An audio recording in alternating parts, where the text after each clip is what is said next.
Hi, I'm Skinny Cheeks. Update 45 is live March 10th for PC and March 26th for console. There are some new additions and changes with this major patch, so let's get you all caught up. This will be a dungeon DLC, so we'll have 2 new dungeons opened up for us, Exiled Redoubt and Lep Seclusa. I did both of the hard modes on the PTS already, had a lot of fun, and they seem to be a good challenge. As is typical with the major update, there will also be new homes and furnishings introduced. Then coming to the base game are some pretty nice quality of life improvements. First up, they are cleaning up the maps to not be so messy and to be a little more clear to follow. There's a bit of customization you can do here as well to tweak it to your preferences. Next, a bunch of the quests that use disguises as a part of the quest line will now offer that disguise as a collectible for completing it. I know I have a handful of these that I like that are just taking up inventory space, so this is nice that we get to get rid of a bit of that clutter. They're also updating mount speed so that it's much faster starting out. Overall, there will be quite a big increase for a brand new mount, but it levels out on a fully trained mount to be about the same spot that it is now. The starter zones of Betnik, Stros Mackay, Bleakrock, Balfoyen, and Canarthy's Roost have all undergone a makeover, bringing them more in line visually with the detail of ESO's recent additions, such as Westweald or the Telvanni Peninsula.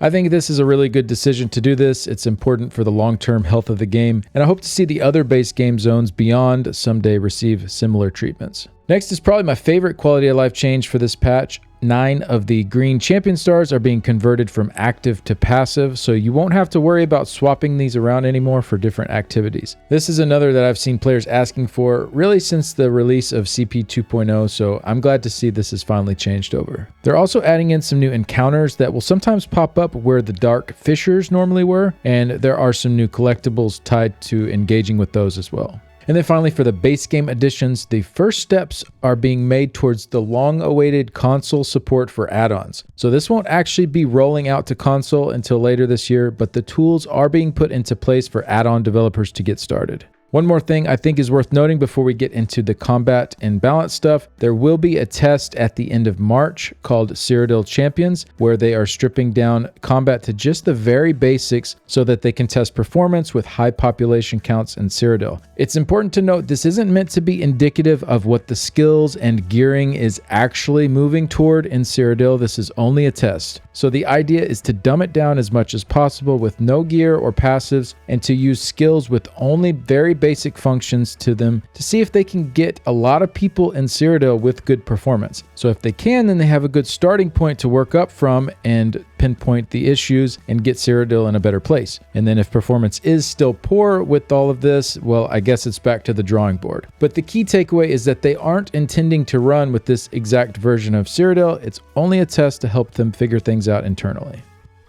All right, next we'll go through the combat and ability changes. Not really much going on here for class balance aside from some bug fixes. However, there are some item sets that had their bonuses changed. Unleashed Ritualist is moving from magical lines to more damage-focused lines. Definitely a welcome change, but it's still not enough to make this set great for PvE DPS. That percent bonus to your pets is just too low in relation to how much of your damage can come from your pets at the top end. Arms of Relequen had its lines changed to weapon and spell damage and penetration. Overall, this won't make a huge difference. You're looking at a very small DPS loss if that new penetration line is completely wasted, maybe about 1%. So this would be just for the dummy and extremely organized group play. For most groups though, buff and debuff times are not perfect and that penetration line will not be fully wasted and could even be useful for the entire encounter. So for these scenarios, you could see a small DPS gain with the new stat lines. Overall though, it's still one of the top sets in the game. While I do wish they went with 3 weapon and spell damage lines if they wanted to change them over, this isn't going to make that big of a difference one way or another.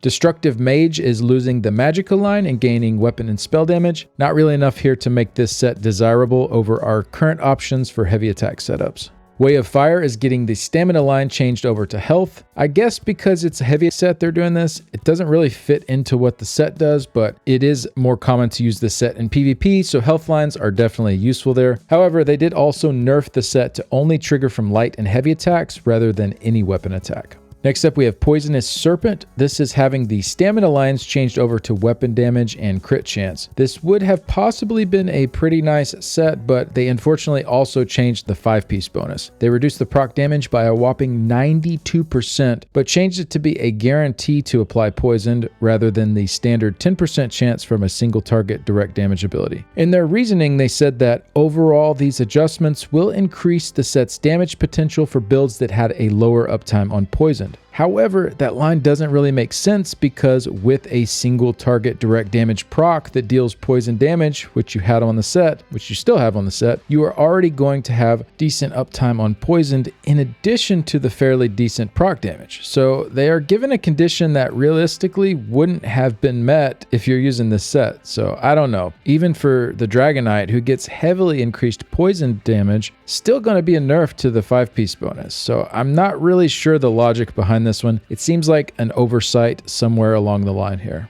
They also nerfed Null Arca to no longer be able to trigger multiple times from crits happening at the same time. This was a big part of the reason that the set was able to stand out in the niche areas that it did. I guess the set is still decent. It's probably one of the better Nightblade options still, though it did take a hit there too from what it was able to do before. Then a couple of the older class sets were changed as well. The Nightblade set Soulcleaver got a buff from 18% to 21% for the siphoning ability potency. And then the Templar set Wrathsun was changed to have the stacks last for 15 seconds instead of 10 seconds. This is a little better in some ways. It is less likely to fall off between encounters, and that damage increase at max stacks will last for a longer period of time. However, this also means that it is a longer period of time for you to start building stacks again to unleash another Nova, so it loses a little bit of damage there in return. So it's kind of a meh change. It's not really great or bad. I guess I slightly prefer this over the old way, but I still think this one needs some more work.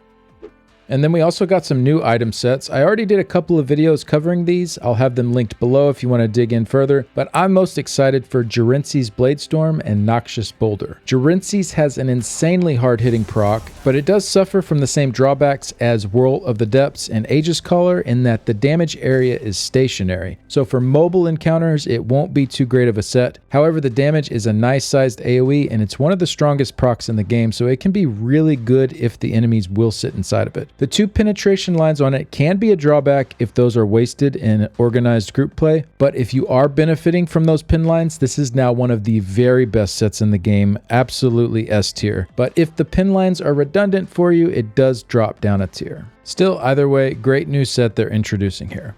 And then for Noxious Boulder, this has the hardest hitting proc in the game for the 5 seconds that it is active. However, after that, it can't be triggered again for another 15 seconds. So averaged out over a longer encounter, it's still an adequately performing heavy attack set, but maybe just a smidge behind some of the other popular heavy attack options. But for short burst, this is probably the new best heavy attack set in the game to pair with Sergeant's Mail. And given that it is still serviceable on longer fights, if you are someone that doesn't like to swap gear around, it's a really nice option to run all around since it's great on trash and good on bosses. It's also stationary, but the proc is rather short and it triggers underneath the target it rolls to, so it shouldn't miss too often unless you trigger it right before something teleports away. I really like this set a lot. This one and Jerensi's, I think, are definitely finding their way into the metas for various playstyles and scenarios.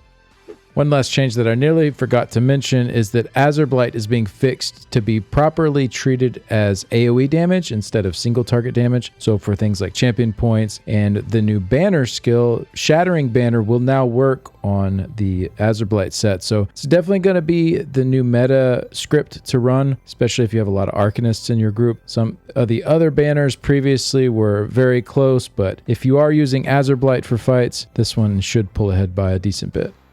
So overall thoughts, pretty solid dungeon DLC patch, some nice new additions, though admittedly nothing that is getting me super excited for update 45. Nothing here that I feel like is a big enough draw to pull people back in that have quit or taken a break. The nerfs are inconsequential enough that I'm not really dreading anything about the patch, which is not something I can always say, so I'm thankful for that this time around. But overall, I think it's a really solid patch. I am very interested to see what we find out in April with the big reveal for the seasonal content style and what all that that entails. So make sure to subscribe if you want to stay up to date on coverage of that. I've also started updating some of my website builds. The Sorcerer page is already live, and Necromancer, Arcanist, and Nightblade are next on the list. I'm getting some really much needed help from talented players in the community for this, so make sure to check them out. Their info will be listed at the top of the website pages. But that's going to do it for this one. Thank you so much for watching. Big thanks to those that have supported with Patreon and YouTube memberships. And a special thanks to these folks here. I really couldn't keep doing this without you. I'll see y'all in the next one. Bye.